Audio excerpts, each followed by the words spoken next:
Saya tak pernah cerita perkara ni dekat orang. Ini baru pertama kali saya ceritakan kepada Budi, dan saya harap benda ni boleh jadi pengajaran, dan juga orang yang dekat luar sana yang mungkin boleh membantu orang yang ada masalah seperti saya ni. Tolonglah jaga dengan baik. Sebab benda ni bukan benda yang main-main. Bukan benda main-main. Perkara yang mungkin lagi satu yang boleh trigger saya dan juga mungkin orang yang berkaitan dengan depression ni. Kalau sekarang saya dah faham situasi ni. Kalau mungkin dulu saya tak faham kenapa orang bunuh diri. Mungkin dia sendiri tak sedar dia buat apa. Sebab dia just nak end the pain. Saya tak boleh tidur malam, tetapi end up saya sedar saya tengah Google cara-cara bunuh diri. Anggap orang yang depresi ni sama macam orang yang sakit jatuh. Jatuh tergolek. Awak okey? Mesti ni saya nak tolong tengok kaki awak macam mana. No, dia tak suka.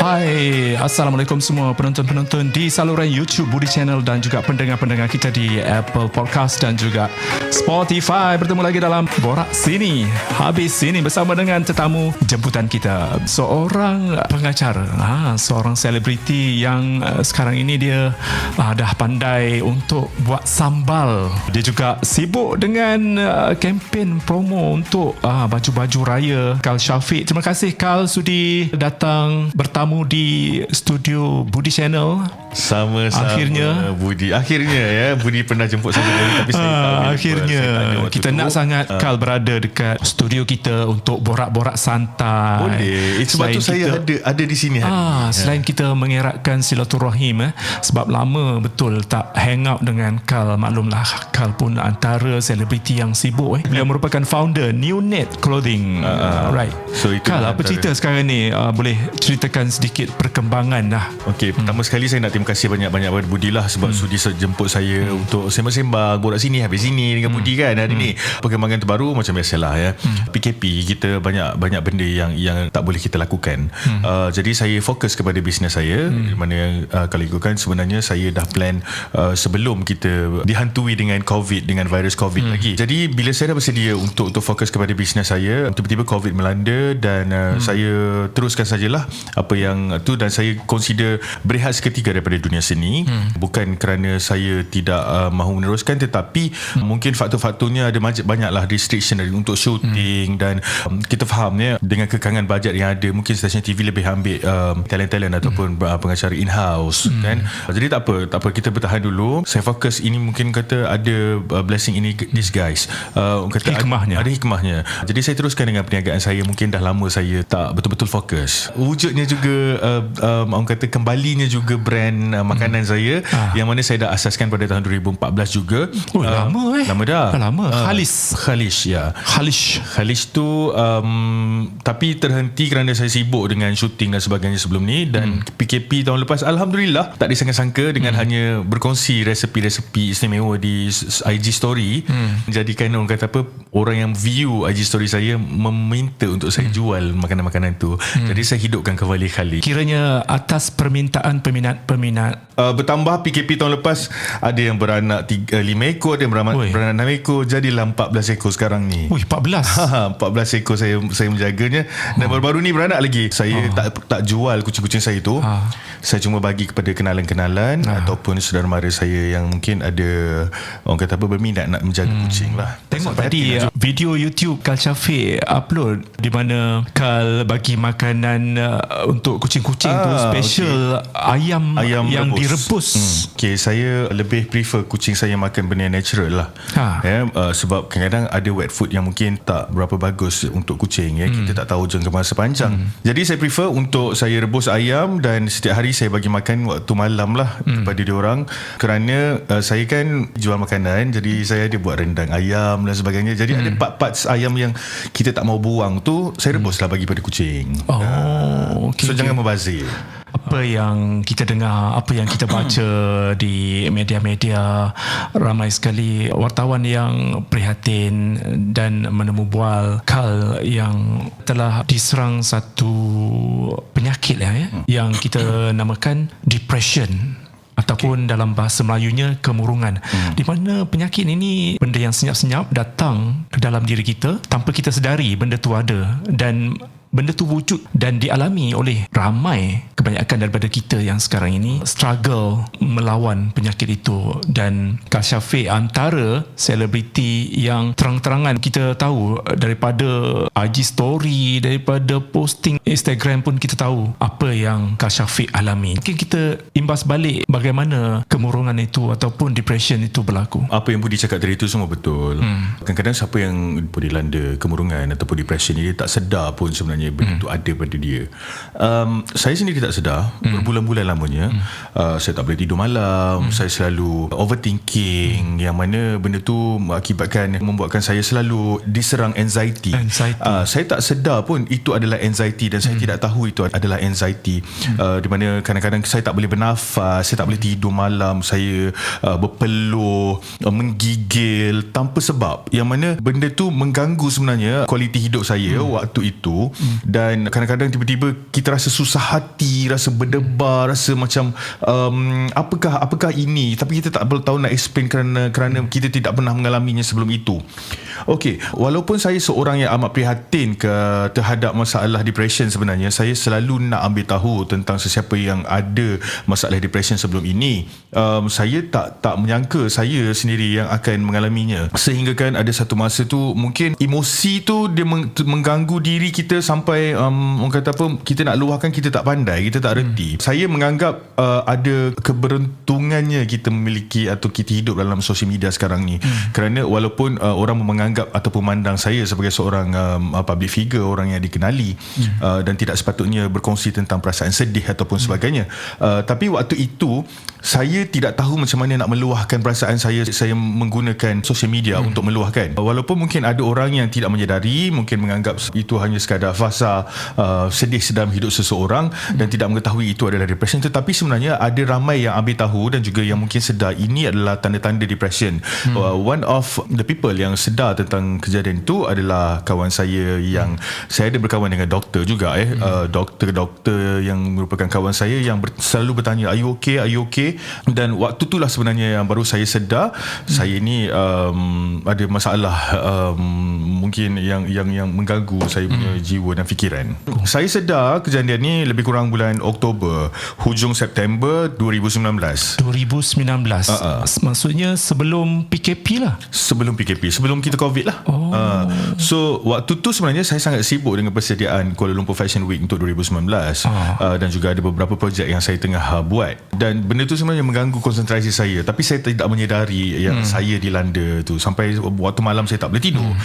Tak boleh tidur bukan sehari, berhari-hari, yang macam hanya kalau tertidur tu sekadar orang kata apa, terlelap sahaja, bukan tidur yang betul-betul deep, yang deep sleep. Tidak, saya hanya terlelap saja dan saya terjaga, dan saya akan continue bekerja semula, memaksa badan saya untuk bekerja sampai saya punya otak mungkin dah tak boleh orang kata apa, berfungsi ataupun berfikir dengan seimbang. Terbaru yang hari tu kita tengok di social media, ada Jadani juga mengalami benda yang sama, di mana badan dah letih tapi otak dia masih lagi berjalan, masih lagi berlari, masih lagi orang kata bekerja keras untuk fikir atas apa kan. Kita akan tend to memikirkan benda bukan-bukan. Overthinking tu memang akan ada dekat dalam setiap orang yang mengalami depression. Dia berfikir yang di luar kuasa fikiran dia sebenarnya. Apa yang selalu saya buat, apa yang selalu saya alami, benda itulah. Tetapi kalau sesiapa yang menyedari, orang yang rapat ataupun mungkin yang dikenali mengalami simptom-simptom seperti itu, tolonglah cepat-cepat ambil tahu tentang dia. Okay, mungkin dia tidak menyedari dan dia akan deny, dan dia kata no I'm okay. No, sebenarnya tidak. Dan biasanya kecenderungan orang yang mengalami depression ni sebenarnya dia sakit tau, dia sakit kat dalam, yang mana dia susah untuk explain kepada sesiapa sahaja. Sakit dia tu adalah sakit yang mengganggu fikiran, jiwa, konsentrasi, yang hari-hari dia rasa macam mana dia nak hentikan perkara ini, dan mungkin boleh lead kepada benda-benda yang tidak diingini. Jadi setiap penyakit ada ubat, ada jalan penyelesaian dia lah Kal. Kepada pendengar-pendengar kita yang mengalami kemurungan, anxiety disorder, sudah tentu kita kena merawat dengan segera ya Kal. Betul, dengan segera. Jadi Kal, antara yang mungkin boleh explain macam mana kita nak menangani masalah ini, kita dengan siapa kita kena berjumpa, ubat apa yang kita kena makan. Saya mungkin antara orang yang bertuah lah ya, kerana dikelilingi oleh rakan-rakan ataupun sahabat-sahabat yang mungkin dalam bidang medical yang tahu untuk akses perkara seperti itu. Dan sebenarnya untuk orang di luar sana, kalau susah untuk anda reach out, untuk anda memberitahu, saya faham situasi dia memang susah untuk kita bercerita kepada orang sebab kita sendiri tak tahu apa yang masalah dekat dalam diri ni. Okey, bila anda ada rasa benda-benda seperti itu menggangui anda, cuba untuk membaca mungkin ada questionnaire, soal jawab tentang depression, sebab kat situ kita boleh tahu tahap kita berapa. So benda tu kita sendiri yang tahu. So bila kita dapat jawapan dia, kalau ada mild ke ataupun severe, which is teruk, cepat-cepat pergi ke unit kecemasan di mana-mana hospital, mana-mana hospital, dan ceritakan. Jangan malu, jangan segan, kerana mereka ingin membantu, bukan untuk orang kata menilai ataupun judge anda. Tidak, dia membantu, dan mungkin dengan bantuan daripada mereka mungkin boleh membuatkan anda menjadi semakin okey dalam masa yang terdekat. Jadi kita pun faham sebenarnya depresi ni adalah satu masalah yang susah untuk diubati juga, kerana dia mungkin boleh datang dan pergi, kerana dia mengganggu mood dan juga emosi setiap orang yang mengalami, dan dia boleh come and go, boleh datang, mungkin dalam masa 3-4 tahun lagi dia akan datang kembali. Jangan ada apa-apa yang boleh trigger kita saja. Kita kena tahu untuk kontrol diri kita kena tahu untuk mengawal, kena tahu untuk menjaga diri kita sendiri. Yes. Dan dengan adanya pasukan medical tu, jangan anggap setiap orang yang kena pergi jumpa pakar psikiatri adalah orang yang tak betul. Tidak. Mereka adalah orang yang ingin mengembalikan orang kata dirinya, memperbaiki dirinya dahulu. Saya setiap bulan pergi berjumpa dengan doktor. Setiap bulan masih lagi, walaupun dah setahun lebih, untuk mendapatkan khidmat kaunseling. Untuk doktor pergi tanya kita apa yang mereka. Satu sesi berapa jam durasi dia? Bergantung. Ada yang mungkin boleh sampai sejam, ada yang setengah jam, ada 45 minit. Borak-borak santai macam tu je lah. Cuma tanya apa perkembangan kita. Macam saya borak dengan Budi, cuma dia nak tahu apa level kita pada masa ini. Saya mengaku saya tak pernah ceritakan pada sesiapa ni, walaupun mungkin orang nampak saya dah okey. Dah nampak okey, nampak mungkin boleh bekerja dengan sebab saya dah pandai menyesuaikan diri saya sebenarnya sekarang ini. Dengan bantuan doktor, apa nama doktor yang nasihat. Ada banyak doktor yang membantu saya. Ada beberapa doktor. Bukan khusus untuk doktor ni, untuk Kal tu kena. Susah juga sebab saya pergi ke government hospital jadi hospital Selayang. Jadi mungkin doktor on duty hari itu adalah doktor ini, dan juga tapi saya kenal lah. Tapi dia orang tahulah rekod, dia baca rekod apa semua. Betul, dia ada rekod. Jadi saya memang tak malu nak bercerita dengan sesiapa sahaja, sebab sebenarnya ada satu masa tu saya memang tak nak bercerita sampai satu tahap saya tak nak bercerita kepada sesiapa sahaja yang saya adalah orang yang telah mengalami depression. Sebab satu, saya malu. Kedua, saya tak nak orang judge saya. Tetapi selepas beberapa sesi saya berbincang dengan doktor kata, okay, maybe you should tell the people around you yang you macam mana. So lama-lama saya terbuka hati untuk berkongsi. Lepas saya berkongsi dekat social media, saya ingat lagi 1 Januari 2020 saya berkongsi tentang masalah saya. Dan selepas itu saya rasa sangat lega. Saya rasa itu sangat membantu, kerana saya juga risaukan orang di luar sana yang mungkin ada masalah seperti saya, yang mahukan pertolongan ataupun bantuan. Bantuannya hanya dengan mungkin bercerita, mungkin boleh mengurangkan beban dia. Kal, selain daripada khidmat kaunseling, apa lagi yang ditawarkan dekat hospital tu? Of course, ada ubat-ubatan ada ubat-ubatan tertentu untuk membantu kita tenangkan diri, untuk membantu kita tidur dengan betul. Sebab mungkin kita punya sleeping clock kita dah berubah. Dan juga ubat-ubatan lah. Jadi sebenarnya counselling, ubat-ubatan, dan juga of course you punya support system, your family, your friends, the people around you yang kena sentiasa support tu. Bukan macam ni jangan anggap orang yang depresi ni sama macam orang yang sakit jatuh tergolek. Awak okey, mesti ni saya nak tolong tengok kaki awak macam mana. No, dia tak suka benda tu. Monitor sahaja. monitor dari jauh, dari tepi. Kalau katakan nak ajak pergi makan. Tak payah hari-hari, pagi, petang, siang, malam nak tanya, kau okey ke? Kau okey? Kau sekarang rasa macam mana? Benda tu merimaskan sebenarnya. Merimaskan dan perkataan are you okay tu sebenarnya merimaskan. Kata kau tak nampak aku macam ni, macam so kau dah tahu aku macam ni tapi kau tanya lagi, macam tu ke? Sebab dia betul lah cakap, dia masalah dia dekat dalam ni, dia susah sikit. So orang kata apa, dengan bantuan mungkin doktor macam doktor, ada juga doktor yang bukan Muslim yang merawat saya juga, ada yang Muslim. Jadi ada antaranya yang memberi cadangan yang macam selalulah baca Quran, selalulah jangan tinggal solat. Perkara tu sebenarnya spiritual yang membantu kita juga sebenarnya.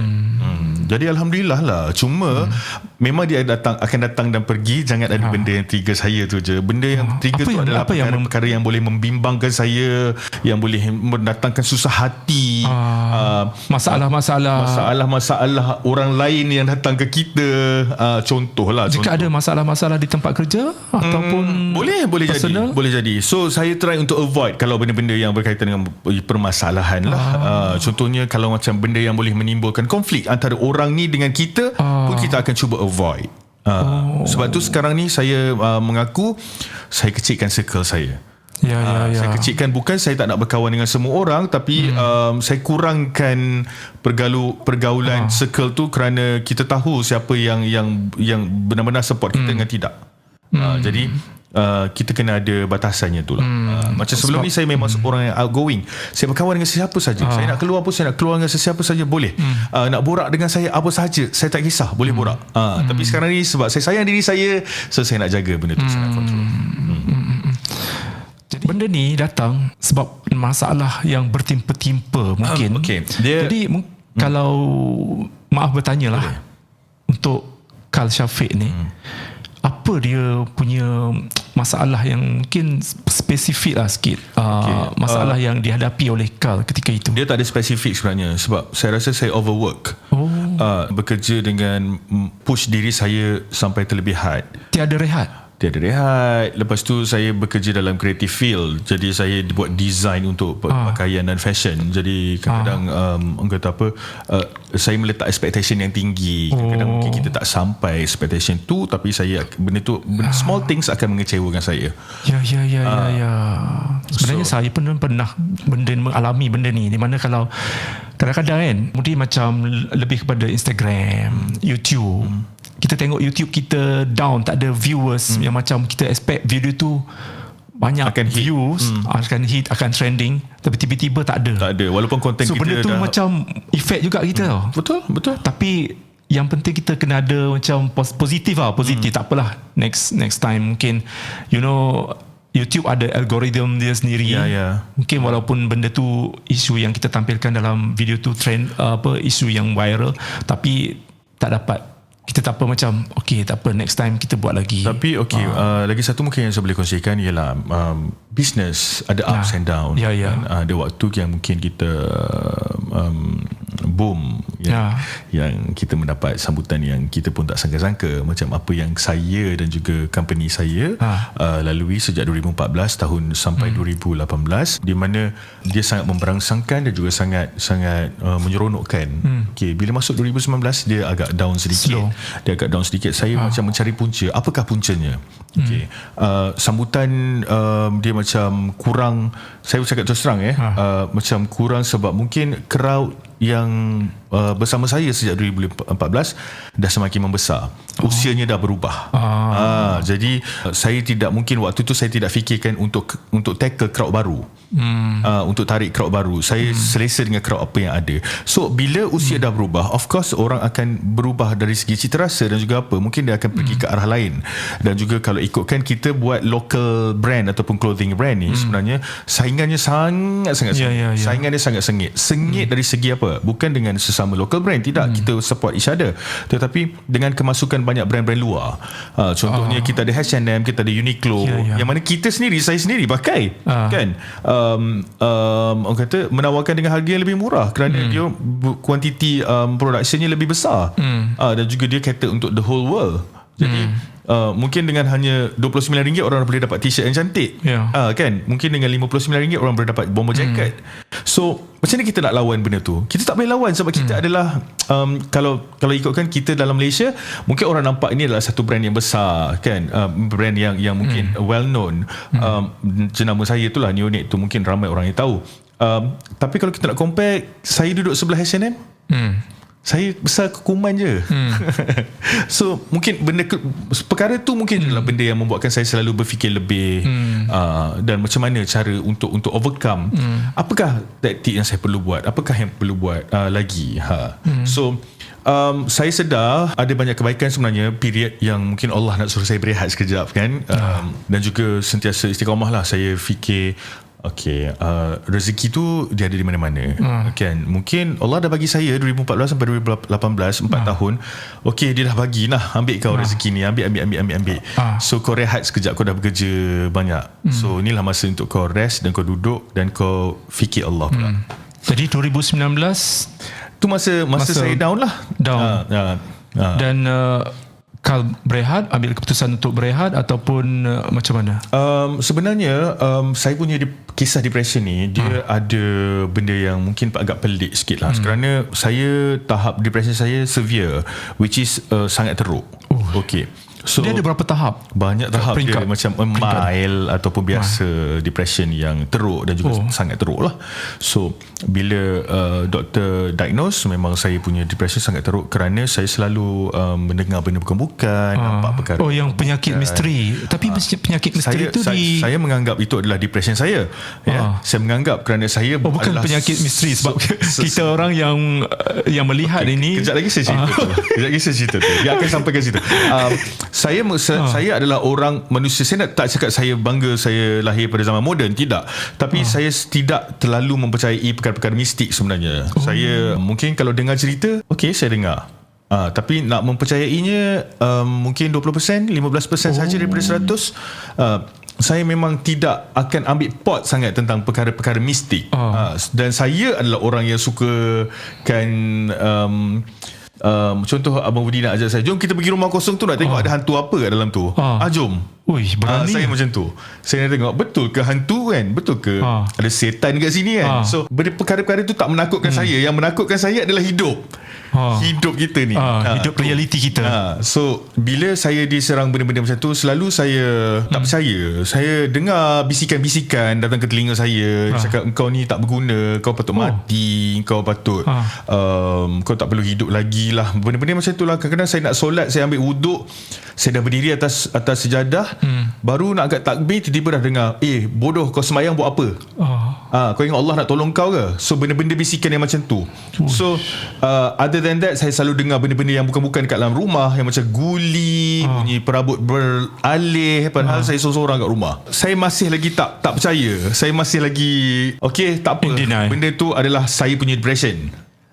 Saya menganggap saya lebih moden lah, saya cakap macam tu lah. Saya menganggap ini adalah benda yang berkaitan dengan medical term, tidak berkaitan dengan benda-benda mistik. Saya selalu dengar orang batuk kat rumah, orang ketawa, orang berjalan kat dalam rumah. Saya pernah masuk rumah, saya nampak darah bersepah dekat atas lantai, tapi saya cuci dah mop, sebenarnya tak ada apa.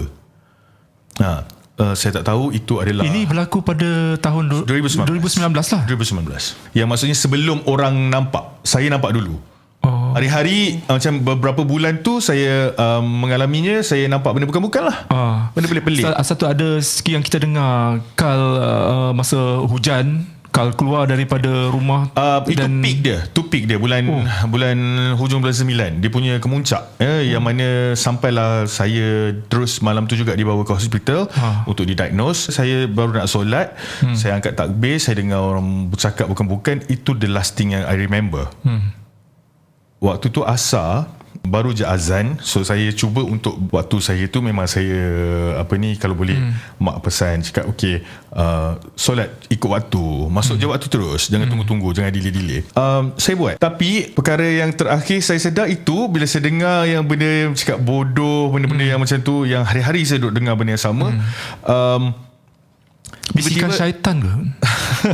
Tak tahulah. So saya sedar-sedar tiba-tiba saya dah berada di luar rumah, hanya dengan berkain pelikat saja tu pun dah nak terlondih dah. Di luar rumah, bukan di luar laman, di luar pagar dan juga di tepi jalan. Oh my god. Hujan lebat waktu tu, dia dramatik sikit lah. So hujan lebat waktu tu, baru saya tersedar dan saya masuk rumah. Saya tengok saya punya katil terbalik, saya punya almari pecah, dan juga memang dah macam tongkang rumah saya. So saya menangis sendiri. Saya tengok apa yang saya dah buat, kenapa saya tak sedar perkara-perkara yang saya buat ni. Saya punya overthinking tu mengatasi kadar kesedaran saya. So waktu tu juga saya buat live dekat IG. Saya tengah nangis, saya buat live. Saya buat live, tapi baru-baru start tu maybe kawan saya nampak dan kawan saya terus call suruh hentikan live. Dia kata kenapa berjadi macam ni, kenapa berjadi macam ni. Lepas tu saya letak telefon, saya terus call mak saya. Saya call mak saya nangis, saya cerita saya tak tahu apa yang dah jadi kat diri saya, dan kata mak saya try call saudara mara saya yang berdekatan lah. Lepas tu semua orang datang, dan juga waktu yang sama bila saya dah sedar tu, saya telefon kawan baik saya, Dr. Atira. Saya cakap dia saya macam ni. Dr. Atira bagi saya questionnaire dekat on the phone tu juga. Suruh saya jawab, dan dia kata okay, you need to go to hospital. Dia cakap hari ni juga, jangan tunggu-tunggu lagi, pergi. So saya pergilah malam tu sampai pukul 3 pagi kot, saya rasa, baru saya dibenarkan untuk keluar dan balik. Benda tu kira merasuk badan kita tanpa kita sedar. Sana saya nak mulakan ya. Okey, ada perkara yang mungkin lagi satu yang boleh trigger saya dan juga mungkin orang yang berkaitan dengan depression ni. Kalau sekarang saya dah faham situasi ni. Kalau mungkin dulu saya tak faham kenapa orang bunuh diri. Mungkin dia sendiri tak sedar dia buat apa. Sebab dia just nak end the pain. Dia sendiri rasa sakit yang nak menamatkan kesakitan sakit tu. Bukan nak bunuh diri dia, tidak. Tapi untuk hentikan sakit tu. Sebab benda ni terjadi kepada saya beberapa kali juga. Bukan saya nak encourage orang untuk buat benda ni benda ni tidak elok, tapi benda ni di luar kawalan saya. Saya sedar saya tak boleh tidur malam, tetapi end up saya sedar saya tengah Google cara-cara bunuh diri. Beberapa kali. Itu adalah salah satunya terjadi kerana masa tu dalam 2019 hujung tu ataupun bulan 9 bulan 8 macam tu kan, ada beramai artis K-pop yang mati bunuh diri. So bila kita baca news tu pun benda tu trigger. Kalau tak boleh tengok benda-benda yang macam video-video viral, tak boleh. Benda tu trigger macam macam ni rupanya. You know, gosh, bahaya. Benda tu bahaya sebenarnya. Dan saya bersyukur saya tidak tinggal di rumah seorang. Saya ada beberapa orang yang tinggal bersama saya, yang selalu monitor dan juga selalu take care lah pasal saya, dan juga tengok situation saya. Kalau tak okey, diorang akan access saya lah, dan juga bantu. Kalau pernah beberapa kali Budi. Saya tak malu nak cerita. Saya harap apa yang saya ceritakan ni boleh jadi pengajaran dekat orang di luar sana, dan saya menyesal apa yang saya buat tu. Dan kalau boleh saya tak nak buat lagi. Saya pernah gantung diri saya dengan kabel extension wire di tandas, tapi saya jatuh dan saya terus sedar, dan saya call adik saya yang juga merupakan doktor. So saya call adik saya, dia kata tolong saya. So adik saya video call dengan saya sampai saya tenang. So biasanya keadaan jadi macam ni sebab bila saya terlalu fikir banyak, dan juga saya tak tidur beberapa hari. Dia punya climax dia macam tu. Saya susah juga kalau tak tidur. Sebab bila kita tak tidur, dia punya otak kita tak berfikir dengan betul, dengan waras, dan juga kita tak seimbang. Saya tak nak cerita yang satu ni, tapi saya rasa saya perlu cerita. Ada satu masa saya pernah curah petrol atas badan saya. Sebab saya memang dah tak larat dah. Saya ni tak ramai orang tahu, dan saya tak pernah cerita kat siapa. Hanya orang yang rapat dengan mak, dengan ayah saya pun tak pernah tahu benda ni. Hanya adik saya yang doktor tu, dan juga kawan-kawan rapat saya. Saya bukan nak mengambil nak dapatkan simpati ataupun tidak. Saya tak pernah cerita perkara ni dekat orang. Ini baru pertama kali saya ceritakan kepada Budi. Dan saya harap benda ni boleh jadi pengajaran, dan juga orang yang dekat luar sana yang mungkin boleh membantu orang yang ada masalah seperti saya ni. Tolonglah jaga dengan baik. Sebab benda ni bukan benda yang main-main. Bukan benda main-main, benda yang serius. Saya dah curah petrol dan lighter dah ada di tangan saya. Dan macam mana boleh saya of course lah yang nampak semua tangkap saya. Mana kata Kak Syafiq tak boleh duduk seorang-seorang sebenarnya. Saya tak boleh duduk seorang. Saya tak boleh duduk seorang-seorang. Saya memang kena sentiasa ada orang di tepi saya sebenarnya. Jadi sekarang ni benda ni dah berapa peratus kalau kita nak peratusan dia dah pulih? So, to be honest, saya baru pagi tadi saya punya session dengan doktor. Saya kena jumpa doktor balik dalam masa terdekat. Jadi mungkin saya ada masalah yang bukan masalah, saya mungkin doktor nampak saya bila dia macam ni tau, saya nampak doktor akan kurangkan perjumpaan jika dia nampak saya okey. Doktor akan rapatkan perjumpaan tu, maksudnya dia punya selang-seli tu mungkin 2 minggu sekali. Tu maksudnya adalah dia boleh baca So saya kena jumpa dalam masa 2 minggu. Baru pagi tadi saya jumpa doktor. So apa pengajaran yang kau boleh ambil untuk penonton-penonton kita lah yang mungkin kadang-kadang dia orang tak tahu kat mana nak refer, tambah lagi yang mengalaminya tak ada kawan apa semua kan. Yang macam kes ada ramai yang datang ke saya juga yang DM, yang lepas dia orang tahu mungkin dah tersiar di media tentang apa yang masalah yang saya alami, di DM meminta pertolongan dan juga bantuan apa yang mereka perlu buat. Saya menasihati apa yang saya boleh buat based on pengalaman saya lah. Jangan duduk sorang-sorang, selalu jaga tidur. Itu penting sangat. Tidur berapa jam diperlukan Orang dewasa macam kita 6 jam cukup. 6 jam tapi kita kalau dapat 8 jam lagi tapi bagus. Saya 4 jam macam mana tu? 4 jam tu kalau boleh jaga tidur. Kalau kita tak cukup tidur secara direct selama 6 kita jam, boleh depress. Kita kena cari masa dalam sehari tu untuk nap. Ya. So otak kita perlu berfungsi dengan betul, dengan betul. Kalau sibuk dengan apa lagi sekarang ni? Saya perlu menyibukkan diri saya. Saya perlu berbuat sesuatu. Saya memang dari kecil untuk lari daripada masalah ataupun berfikir untuk benda yang bukan-bukan, mengelakkan daripada saya berfikir yang bukan-bukan. Lagi satu, memang saya dari kecil memang saya bukan jenis orang yang suka duduk diam. Saya memang sentiasa kuat bekerja dan juga membuat sesuatu lah. Sentiasa ada benda yang saya kena buat. Macam sekarang saya sibukkan diri saya. That's why saya memasak, saya jaga kucing, saya buat landscape kat rumah saya sendiri. Apa lagi other than that, saya akan pergi studio untuk monitor pekerja-pekerja saya buat kerja. So cuma saya satu lagi yang saya tak boleh buat sekarang adalah berjumpa dengan ramai orang kerja. Kalau setakat meeting berdua macam ni okey. Kalau pergi meeting yang ramai-ramai saya tak boleh. Tak boleh. Terus kalau ada photoshoot, kalau ada event ke apa pun saya tak boleh. Saya tak boleh pergi. Sebab saya tak rasa saya diperlukan dalam komuniti macam tu. Tapi sebenarnya tidak. Itu perasaan itu mungkin perasaan saya saja, tapi Tapi kalau kau pergi photoshoot apa semua,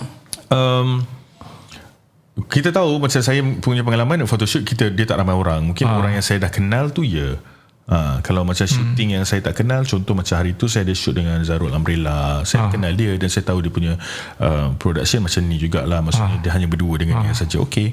Lepas tu ada juga saya shoot dengan Astro, ada untuk satu rancangan tu pun saya kenal orangnya dan juga timnya, jadi saya setuju untuk pergi. Apa kata doktor dengan benda ni?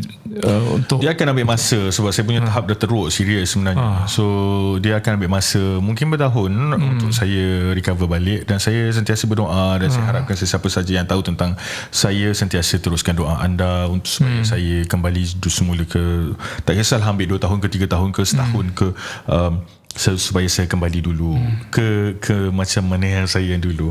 Ya, mungkin anda boleh nampak orang yang macam saya ni boleh senyum, boleh ketawa, boleh apa semua, tapi sebenarnya you don't know apa yang ada kat dalam dia. Okey, akhir sekali pesanan untuk penonton-penonton kita lah, sekiranya ada rakan-rakan baik dia orang ke, keluarga dia orang ke, ataupun mereka sendiri yang mengalami depression ataupun kemurungan ni, kata-kata dan nasihat daripada Kak Syafiq. Okey, pertama sekali cari orang yang paling rapat dengan kita. Kalau kita rasa kita tak boleh bercerita dekat mak, kita cerita kat kawan. Tapi kita kena ambil tahu juga kawan kita tu adakah dia bersedia untuk mendengar. Jangan mereka adalah orang yang hanya mendengar keluar telinga kiri tu dengan kanan. Tak boleh. Kita perlukan orang yang boleh guide kita. Okay? Kalau tak ada, kita ada banyak persatuan.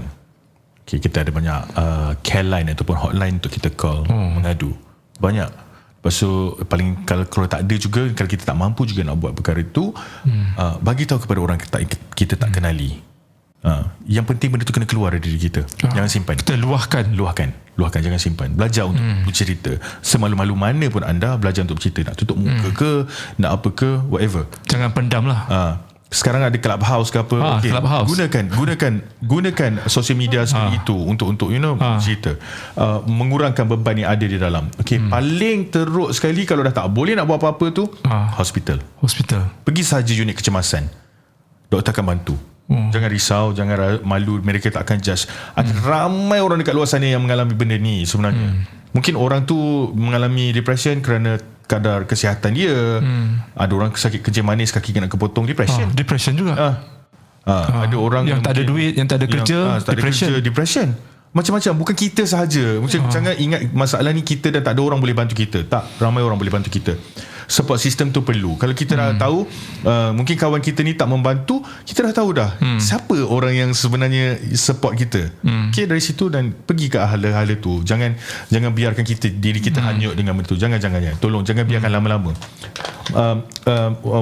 Mungkin anda akan rasa macam sesuatu yang tidak kena dengan diri anda. So diri kita sendiri tahu macam mana. Macam saya selalu macam tak tidur malam dan juga selalu fikir bukan. Itulah masa sebenarnya kita kena cari orang untuk bercerita. Kerana kadang-kadang kita sendiri tak sedar lah. Bukan kadang-kadang, memang orang macam ni memang dia tak akan tahu tu dia mengalami, tu masalah yang dia alami. Alright, kita minum dulu, Kal. Boleh. Sedap je air ni. Bentamix. Alright. Terima kasih. Macam mana rasa minuman Bentamix ni, Kal? Sedap, dia vitamin daripada Perisa. Saya tengok cawan segelas saya tak ada apa. Boleh tak saya tengok packaging dia? Perisa watermelon. Adalah favourite saya suka watermelon. Ini Ben Amir, korang boleh beli lah. Patutlah Bentamix. Okay, kita suka bercerita pasal Clubhouse tadi. Kita nampak lah Kal Syafiq ni aktif dengan aplikasi Clubhouse. Dan Kal juga ada meluahkan apa yang dialami oleh Kal dekat situ. Dan yang terkini kita nampak lah, kita tak nak serius sangat dalam Clubhouse. Ada kelab-kelab jangan sembang berat, siput sedut siput sedut lah dengan keranda diorang buat gegar keranda macam-macam jadi dengan Clubhouse ni mungkin ada manfaatnya untuk orang kita. Sebenarnya saya sangat bersyukur sangat saya dapat kita mengenali Clubhouse sebab dia adalah satu social media cabang baru yang mana tidak memerlukan wajah kita pun selain daripada profile picture. Tak perlu kita menulis, tak perlu kita selain daripada profile lah nak tulis data detail pasal kita. Kita hanya perlu bercakap saja tanpa ada reaksi muka. Tapi orang kenal siapa suara Kak Syafiq. Kalau kenal. Kerana dekat situ sebenarnya kita boleh buat connection yang baru, kita boleh buat kenalan baru dan juga mungkin kita boleh luahkan, macam saya cakap tadi, luahkan perasaan kita ke apa yang terbuku. Mungkin nak sehari-hari tu mungkin kita ada masalah tertentu yang mana kita nak perlu luahkan. Dan orang di sana tak pernah judge dan sebagainya. Dan tu yang saya seronok sangat dengan Clubhouse. Ya, betul. Saya bertemu dengan kawan-kawan baru, semua positif tak macam YouTube ataupun Facebook, Twitter kan. Dan mula-mula saya kelompok yang positif. Saya mula-mula ingatkan Clubhouse ni hanya untuk founder-founder, untuk bisnes, usahawan-usahawan yang baru nak naik. Rupanya tak juga. Jadi itulah dia. Saya ada kawan baru, Rico Rinaldi, pakai fashion juga. Dia buat perempuan, saya buat lelaki. Lepas tu adalah Hana, dia dulu engineer, kena berhenti kerja masa COVID. So pengalaman orang tu kita serapkan kepada diri kita juga. Student yang berkawan jadi satu grup. Seronok lah sebenarnya. Dan sangat membantu sebenarnya untuk kita mungkin menyelesaikan diri kita yang rasa mungkin terbeban dengan masalah tertentu ataupun mungkin penyakit dan sebagainya. Antara kelab yang aktif Kak Syafiq adalah Siput Sedut. Siput Sedut cerita sedikit apa konten kat situ? Siput Sedut ni sebenarnya sebenarnya grup yang sembang orang kata sembang bodoh je lah kan. Sebabnya lawak-lawak bodoh ke? Lawak-lawak bodoh je. Sebab kita orang tak nak sembang benda yang berat-berat. Tapi kadang-kadang tu kita buat konten jugalah. Konten ustaz. Kita macam tanya apa mungkin keraguan tentang permasalahan agama. Lepas tu kita tanya pasal kesihatan juga, doktor. Saya tengah plan nak buat pasal kucing. Ramai peminat kucing kat luar sana mungkin nak jaga kucing macam mana, sebab saya pun sendiri ada banyak benda yang saya belum tahu kan. So mungkin kongsi-kongsi pengalaman secara terus dengan orang yang mendengar dan orang bercakap. Tapi Clubhouse sekarang ni sejak 2 menjak ni kan nampak macam suram sikit. Saya rasa sebab Clubhouse sekarang ni hanya untuk pengguna iOS ataupun iPhone. Cuba dia buka untuk Android macam mana? Tunggu bila Android dah buka nanti. Bila orang kat luar sana, serta majoriti memang orang pakai Android kan. So akan masuk dan tengoklah dia akan hype balik lah. Sebabnya mungkin iOS pengguna iPhone pun dah tepu dah. Tak semua orang nak ada Clubhouse pun kan. Jadi mungkin kita anggap 10% daripada rakyat Malaysia yang ada kan. Semua dah tak tahu nak sembang apa topik. Semua dah hari-hari dah. Hari dulu tu masa mula Clubhouse ada kat Malaysia ni, siang malam bersembang sampai tengah malam, bercerita macam-macam masalah dan juga mungkin tips untuk kongsian kehidupan dan sebagainya. Tapi kalau kau nak tahu, podcast kita ni hasil daripada idea daripada Clubhouse. Maksudnya kita nampak kan, macam Budi nampak sendiri macam Clubhouse ni, why not aku buat satu podcast kan, which is content untuk YouTube and then untuk Spotify dan juga podcast kat Apple sekali kan. So kita set up everything. Saya suka idea Budi sebab Budi gunakan platform-platform yang ada tu untuk kata apa, upload content. Actually podcast dengan Clubhouse dia beza sikit je. Clubhouse real time. Yang ni record rakaman dan terus upload sekejap lagi. Dan benda yang sama je, konten dia. Ada kebaikan podcast sebab orang boleh dengar ulang-ulang balik kan. Clubhouse time tu je. Dia live lah, maksudnya kalau terlepas lah. Memang tak ada. Memang tak ada. Dia bukan macam IGTV 24 hours. IG story. Mungkin kita kalau sesiapa yang pengguna Tegar Twitter tu mungkin boleh perasan kat Twitter pun dah cuba buat semua macam Clubhouse kan. Semua dah nak tiru macam Clubhouse. Sikit lagi macam Instagram pun akan buat juga. Instagram dan juga Facebook juga akan buat group. Habislah voice. macam bawang semua sembang dalam tu apa sembang ni nanti. Tapi rasa macam fikir orang kita dia macam hangat teh ayam sekejap aja. Macam I tengok kan, I perhati je macam Clubhouse hari tu kan start dia hype semua kan. Sekejap je ramai, tapi masa tu kan sekarang dah macam ansur-ansur. Lepas tu I dengar dia orang macam pilih-pilih room. Kalau room yang tak berapa best dia orang akan tukar. Mungkin ada banyak room ataupun macam mana. Sebab dulu mungkin orang tak tahu memilih lagi. Sekarang ni dah ada pilihan dan juga dah ada banyak club. Kan orang Malaysia dah buat club itu, club ini. So pilihan dah ada di tangan. So pilihlah nak mana. Kalau macam memang orang tu jenis yang memang nak sembang berat je ataupun nak memang hanya masuk Clubhouse untuk dengan bisnes, dia akan masuk bila ada club ataupun club bisnes yang buat orang kata room. Saya rasa itu dia lebih kepada pilihan dan juga kematangan dalam Clubhouse tu. Mungkin dah capai kematangan tu, so dia dah tahu apa yang dia nak dengar, apa yang dia nak pilih. Guys, dengar suara Kal Syafiq macam DJ radio dia punya bass dalam ni. Nanti kalau kita tapi kenapa tak ada radio nak panggil saya? Kal, you punya image sekarang berambut panjang ni, inspirasi daripada mana ni? Tak, dia sebenarnya macam ni. Saya masa PKP tu kan tak boleh pergi potong rambut. Dia start masa tu lah saya malas nak potong. So bila dia dah panjang, saya dah jadi macam alah sayangnya nak potong. Saya tak. Saya ingat pernah sekali kan, dulu pernah berimage macam ni. Pernah, tapi tak sepanjang ni lah. Tapi dulu nak tiru Anwar Zain Masa saya belajar dulu tahun 2002, saya pernah rambut panjang, tapi saya sampai pendek sikit dari ni. Saya dah rimas. So saya terus potong pendek. So saya kata disebabkan PKP, jadi saya tak perlu nak bergerak sangat. Saya punya appearance saya pun tak banyak. So why not, simpan lah sekejap kan. Nak enjoy dengan keadaan rambut panjang ni. Tahulah saya sebenarnya rimas dah ni. Cuma disebabkan mungkin kita lebih banyak duduk di rumah dan juga bekerja secara online dan sebagainya. So benda tu tak mengganggu sangat lah. Kalau sibuk juga dengan Khalish. Selain tu sekarang dengan koleksi-koleksi baju raya lah. Okay, first kita pergi kepada bisnes sambal tu. Katanya sambal akan orang kata diglobalisasikan. Dia macam serata dunia orang suka sambal ni.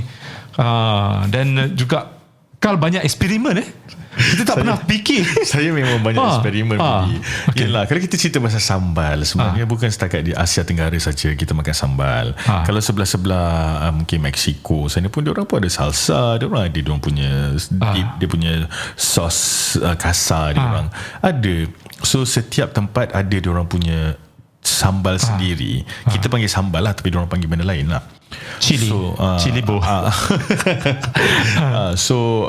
Cara diorang makan pun berbeza. Mungkin diorang cicah dengan keropok, mungkin diorang makan bersama benda-benda lain lah, bukan semestinya nasi kan. Saya rasa sambal ni mempunyai potensi yang sangat luas sebenarnya ya. Bukan setakat orang Malaysia, Indonesia dan juga Asia Tenggara ada di sini, tapi di seluruh dunia sebenarnya ada. Dan saya berimpian, saya beritahu, saya ni expectation saya sangat tinggi kalau bila saya buat sesuatu benda dan saya akan buat sampai habis. Jadi saya rasa potensi untuk memasarkan sambal ke seluruh dunia ni sebenarnya sangat besar peluang ataupun potensinya.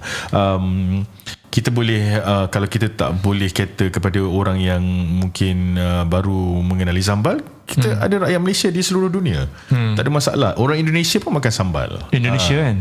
Yang penting dia kena ada identiti dan keunikan sendirilah. Budi nampak dekat IG di mana ada kolaborasi dengan badan-badan tertentu untuk memasarkan Khalish ni. Okey, kita dalam perbincangan sebenarnya dengan ada beberapa agensi kerajaan untuk membantu dari segi pemasaran lah, ya, ke peringkat luar negara, dan juga mungkin kita nak capai ke Asia Tenggara dulu, dan insya-Allah ke sebelah-sebelah kita Timur Tengah juga, untuk kita meluaskan lagi pasaran sambal ni. Tetapi apa yang of course kita memerlukan kata kematangan dari segi pengurusan. Yalah. Sebab benda ni besar, nak kena detail sampai semua kan. Dan sambal ni sebenarnya kalau ikutkan saya baru saja tahun lepas saya buat. Itu pun secara tak sengaja. Saya selalu macam bisnes saya starting dengan sambal bunga kantan kan? Bunga kantan. Sebelum tu tak ada sambal lain? Tak ada produk sambal. Sebelum itu ni the first product ada tahun 2014, tapi sambal hitam. Tapi saya buat based on order. Siapa nak order saya buat. Sebab saya bukan buat berterusan. Jadi saya stop jual sambal tu 2015 kot. Lepas tu saya fokus pada kerjaya dalam hosting, sebab saya banyak travel rumah tradisi ke seluruh tempat di Malaysia. Untuk ni memang tak ada masa langsung untuk saya fokus. Bila tahun lepas PKP, saya buat bisnes makanan dari rumah. Saya masak kepatin, masak tempoyak. So bila saya masak patin, masak tempoyak, saya selalu rasa bersalah untuk orang membayar RM15 untuk seketul patin Sungai Pahang, yang tak hanyir dan apa. Saya rasa bersalah untuk saya charge RM15 ke setiap orang. Jadi saya rasa apa added value yang saya boleh letak dalam saya punya set makanan tu. Saya terfikir saya suka buat sambal bunga kantan untuk ahli keluarga saya dan juga kawan-kawan yang datang rumah, yang kalau nak datang makan ke apa kan. Saya kata ramai orang suka sambal tu, why not saya sertakan sambal tu dalam set nasi ikan patin tu. Sebab ada nasi, ikan patin, tempoyak dan juga ulam. So complete lah, orang nak makan di mana-mana saja pun boleh. Tetapi bila ramai orang beli set ikan patin tu, selalu orang tanya, tak jual ke sambal tu? Sambal tu sedap, tak jual ke? Saya cakap, saya tak pernah fikir saya bagi sambal ni sebagai kata hadiah percuma kepada pembeli ikan patin tu, supaya dia rasa bernilai lah RM15 dia bayar tu kan. Mungkin ada orang dia rasa alah RM15 je pun. Ada orang RM15 tu mungkin dia kena kerja keras untuk dapatkan RM15. So saya rasa saya perlu memberi something something lebih kepada mereka. So itulah rupanya Allah tu nak bagi rezeki agaknya. Mungkin dia beri saya idea buat sambal tu dan ramai orang suka dan bermulalah kisah sambal. Bunga kantan. Tapi sekarang ni ada satu lagi sambal Saya ada 4 sambal sekarang. Apa lagi 3 tu? Dalam tempoh 6 bulan saya buat sambal daun kesum. Daun kesum. Tak pernah orang buat kot sambal daun kesum. Itu semua saya punya idea dan juga resipi sendiri. Dan juga sambal tempoyak jering yang baru saja dilancarkan awal bulan puasa. Dan juga sambal hitam belimbing Pahang. Dia punya packaging sama lah botol tu. Botol tu dalam botol yang sama. Harganya macam mana? Harga dia berbeza. Dia tengok bahan apa yang kita pakai lah. Macam sambal bunga kantan harga RM20 untuk satu botol. Sambal daun kesum RM20 dan juga sambal tempoyak RM25 dan juga sambal hitam pun RM25. Itu sebab kos dan juga mungkin teknik membuat tu lama. Kalau masak sambal hitam tu kan satu malam nak kena masak.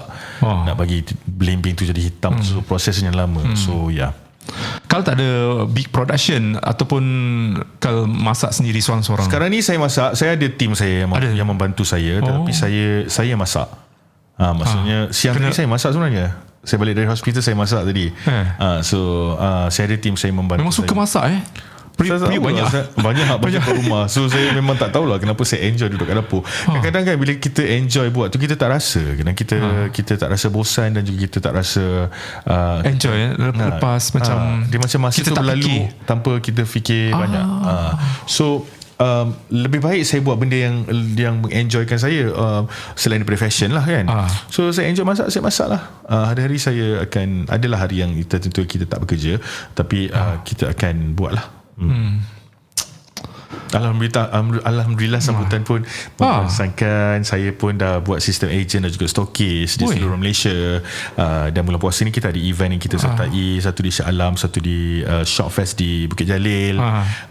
So itu semua stokis-stokis saya lah. Saya cuma supply kepada mereka, diorang yang buka booth, tapi menggunakan nama saya. Okay Kal, kita pergi kepada fashion raya tahun ini. Mungkin apa yang trend sekarang ni di zaman selepas bukan selepas COVID lah, kita masih lagi depan ni pandemik ni, tapi kira macam bebas sikit kan.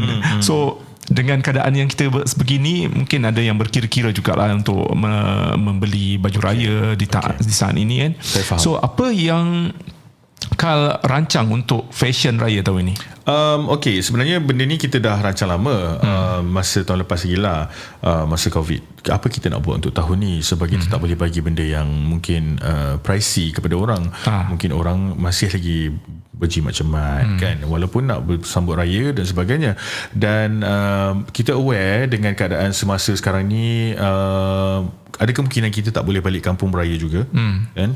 Dan of course bila kejadian seperti itu, orang hanya nak berpakaian yang sesimpel yang boleh kan. Mungkin ada yang nak pakai lengkap baju Melayu, tak apa, kita ada juga jual. Kita sediakan kurta. Ada kurta baru, satu lengan pendek, satu lengan panjang. Desainnya memang ada 2 sahaja, tetapi warnanya ada banyak pilihan. Dan juga suasana kita yang tak tentu, panas kejap, hujan sekejap kan. Macam hari tu panas gila, sekarang ni hujan pula, tak tahu minggu depan nanti. Biasa bulan puasa panas kan. So kita berikan pilihan kepada orang dengan fabric yang sejuk, yang berangin. Maksudnya bila pakai dia tak panas. So kita namakan koleksi raya tu Bayu. So Bayu dia macam hembusan Bayu yang sejuk, pakai pun sejuk je. So ada berapa koleksi selain Bayu? Bayu yang terbaru. Ombak ada kan? Ombak tu nama baju dalam koleksi Bayu. Maksudnya dalam Bayu tu ada koleksi pula. Ada set-set dia. Okay. Apa? Yang selainnya? Ombak, gurun. Gurun tu mungkin sebab warna dia garam sikit. Ribut. Macam warnanya kelabu-gelap macam tu. So apa keistimewaan dia? Keistimewaan dia daripada fabric, dia senang digayakan, senang dipakai. Desainnya simple ataupun minimal. Dia tidak terlalu complicated dan sesiapa saja boleh pakai, tak kira hari. Maksudnya walaupun hari raya ataupun nak bawa pergi ke pejabat pun boleh, tak ada masalah.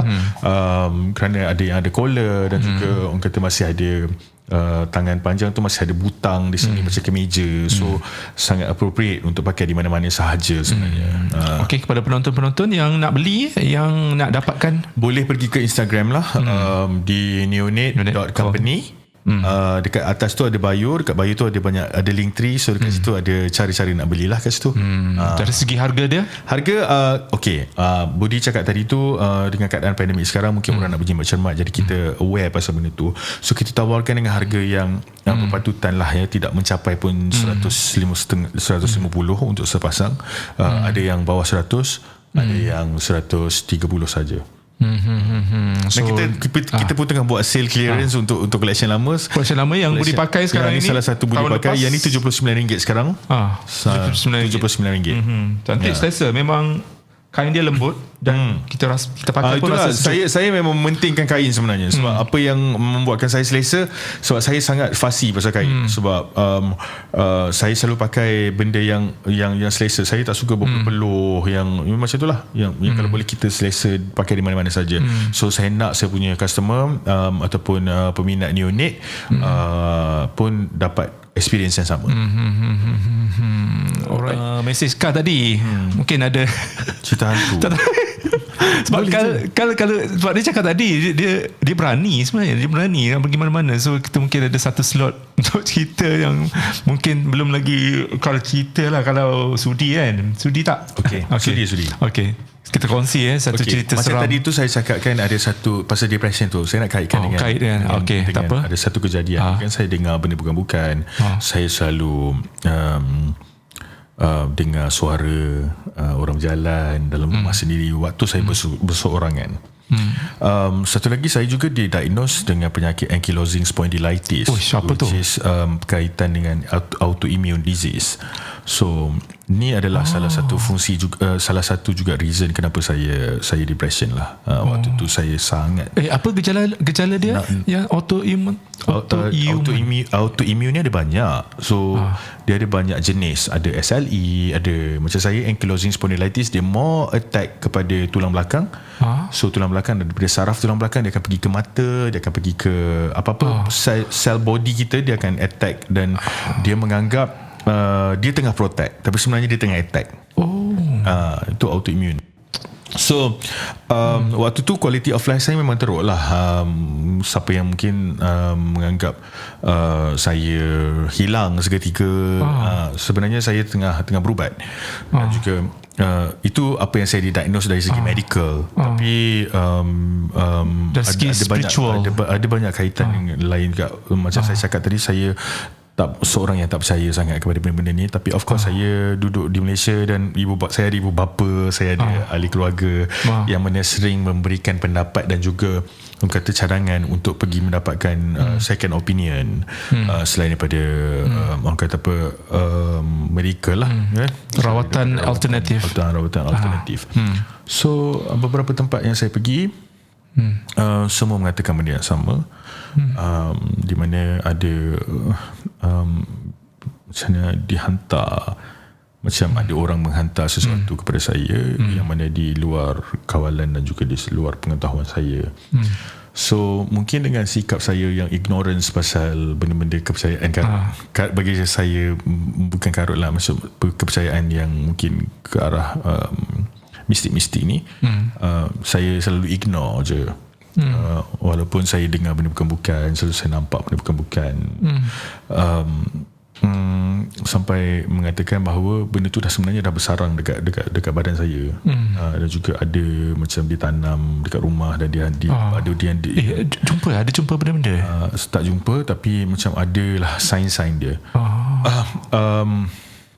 Sampai ke setiap tempat yang saya pergi berubat, semua mengatakan benda yang sama. Maksudnya kadang-kadang badan saya bengkak sendiri, tapi macam kena pukul. Bila bangun tidur, saya tak boleh bangun dari katil, terpaksa macam merangkak. Berbulan-bulan saya tak boleh bangun dari katil. Ada yang cakap, saya pernah baca je dekat sosial media, orang tulis macam kalau dah berbulan-bulan bedridden, jadi apa? Maksudnya nak kata saya propa ke? Tak, bukan. Maksud dia berbulan-bulan saya tak boleh bangun sendiri dari katil. Maksudnya saya kena dipapah untuk pergi tandas, saya perlu merangkak untuk turun dari katil. Macam itulah.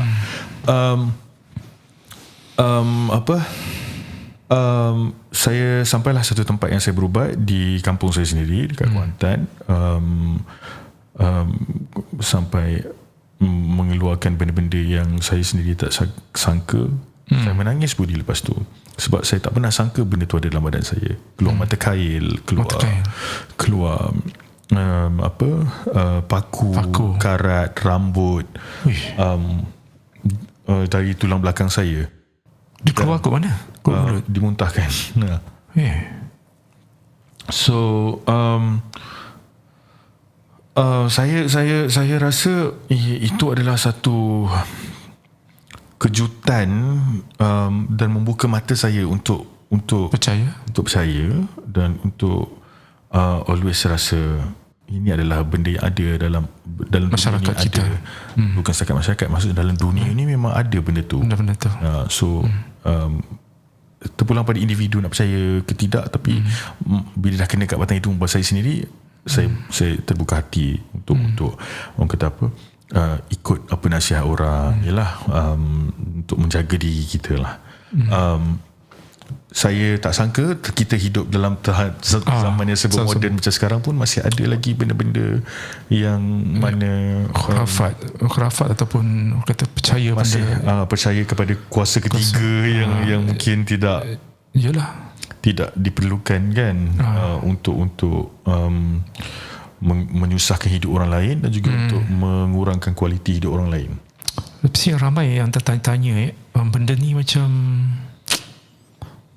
Kenapa ada yang macam buat.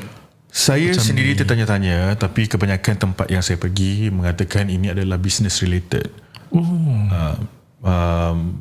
Dan ada yang bertanya, ada unsur-unsur dengki. Saya tak nak cakap, tapi mungkin ya. Dan saya tak nak tahu siapa.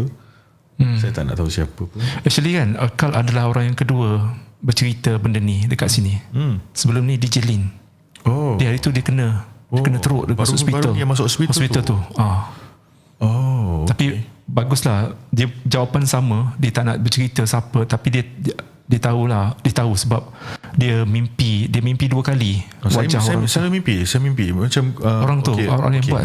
Benda yang selalu berlaku kat rumah adalah bila kita masak nasi, contoh masak nasi tengah hari, 3 jam dah basi. Wish. Itu adalah salah satu memang tanda-tanda benda-benda macam tu. Benda ada dekat rumah. Lagi satu, selain daripada bunyi-bunyi, guli dan sebagainya kat rumah, yang kucing saya tiba-tiba ketakutan yang menjadi garang. Ni salah satu yang saya boleh ceritakan. Parut saya ni so ni kucing saya jadi garang yang macam melampau-lampau. So digigit. Itu yang hitam tu. Semua ni digigit ni, gigi kucing yang jinak, comel-comel tu semua tu. So benda tu semua adalah. So sekarang ni saya pakai baju lengan panjang je sebab sebelah tangan saya ni dah buruk. Tapi saya reda je lah.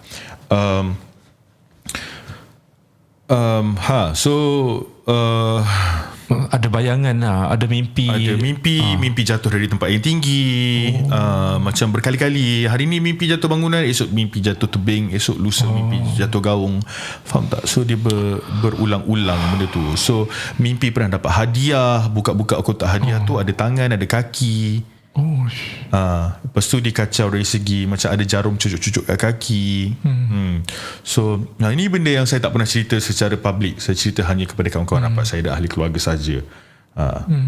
Maksudnya Budi yang dapat pertama kali lah dengar cerita ni semua. Sebab kalau orang tanya saya pun, saya tak cerita. Saya akan tapis benda ni. Saya consider sebenarnya, walaupun gangguan tu dah lama, tapi saya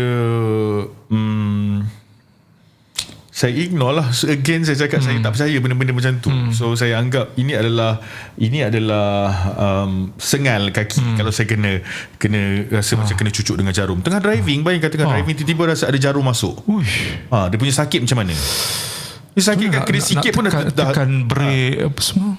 Dah tekan sikit sampai kena berhenti tepi jalan. Masih sekarang ke? Sekarang masih kena? Sekarang dah tak ada. Tak ada. Dah tak ada dah. Lepas tu saya pernah pergi berubat dekat satu tempat dalam Selangor, yang waktu saya berubat tu saya jadi benda lain. Jadi rimau lah, jadi apalah. Serius lah. Ada video? Ada, tapi tak boleh. Saya simpan sendiri. Macam-macam So itulah. Sekarang ni saya kalau katakanlah macam tadi saya cakap dulu, orang kata jom pergi rumah kosong tu nak tengok apa dia, jom. Sekarang kalau orang ajak saya nak buat apa, memang benda tu ada. So yes, paranormal activity. Okay lah, tu salah satu room dalam Siput Sedut paranormal. So kita orang nak tahu pasal kalau bercerita dalam tu hari Ahad malam orang cerita. Tapi belum puasa tak ada. Belum puasa tak ada, kita tak ada. Nanti lepas puasa kita sambung balik. Alright Kal, sejam lebih kita bersama dengan Kal Shafiq. Thank you so much Kal, berkongsi cerita, meluahkan apa yang dia alaminya. Sedikit sebanyak kita percaya bahawa dalam sekitar kita ni macam-macam benda yang berlaku. Masalah, penyakit dan sebagainya. Dan sebenarnya masalah yang melanda kita ada ubatnya, ada penyelesaiannya. Dan saya punya niat cuma satu je, Budi. Saya kongsikan dengan Budi dan juga sesiapa yang menonton ni. Saya harapkan apa pengalaman saya dan juga cerita-cerita yang saya kongsikan ni dapat membantu orang lain lah. Mungkin kita tak tahu ramai orang yang struggle di luar sana. Tolonglah cepat-cepat dapatkan bantuan dan juga sokongan daripada ahli keluarga dan juga orang terdekat anda. Jangan risau, kita ada banyak orang kata apa, badan-badan yang boleh membantu. Antara badannya ada kejap dia macam badan NGO lah. NGO. Saya buka jap. Miasa Malaysia. Miasa ni dia memang fokus kepada depression dan juga orang kata mental health. So dia mungkin kita dipanggil untuk group session ataupun boleh, macam mana? Jadi support group yang mungkin orang yang pernah ada masalah tu, yang mungkin kita boleh reach out kepada mereka dan juga apa yang mereka boleh membantulah. Miasa Malaysia. MIASA.Malaysia dekat Instagram. So Instagram dia Miasa Malaysia. Kalau tidak kita tak tahu tu, kan? Alright. Kita tamatkan borak sini habis sini, dan diharapkan tidak habis sinilah bersama dengan Kak Shafiq, sebab dia selalu je ada idea-idea baru. Tengok dia punya sambal dah, ingatkan ada 2 je sambal, sekarang sebenarnya ada 4. Dengan dan saya alu-alukan juga sesiapa yang mungkin tak pernah tahu pasal sambal saya, yang nak join saya jadi ejen saya, mari. Tapi nak minta resipi jangan. Alah, buat apa nak susah, kan dah siap dah, makan je lah kan. Dia punya fashion setiap tahun mesti ada. So kita doakan lah, sama-sama doakan kesihatan untuk Kak Shafiq berterusan, kesejahteraan, ketenangan yang pastinya, dan juga kemajuan dia, dimurahkan rezeki lah dengan Neonet Clothing semakin berkembang insyaAllah. Amin. Saya nak ucapkan terima kasih banyak-banyak kepada Budi sebab sudi jemput saya sekali lagi, walaupun hari itu saya tak dapat datang. Kali kedua Budi tak serik jemput saya. Terima kasih banyak. Dan this time saya memang kata saya tak boleh kata no, saya kena datang. Dan juga Budi selalu support saya kena support Budi juga. Alright, sama-sama kita support each other. Yes. So you guys jangan lupa untuk subscribe YouTube channel Budi.com, dengar di Spotify dan juga podcast Apple. Sekarang nanti ada podcast Apple dengan facelift ataupun dia punya mukaan yang baru, so lebih fresh lagi. Baru diumumkan semalam oleh Apple. So you guys jangan lupa untuk subscribe dan follow kita punya Spotify. Korang semua juga follow Budi. Jangan lupa follow juga Khalish by Kal Shafiq, Khalish by KS dan juga Neonet.company. Alright, bye bye. Assalamualaikum. Borak sini habis sini menutup tirai. Kita jumpa lagi. Assalamualaikum. Alright.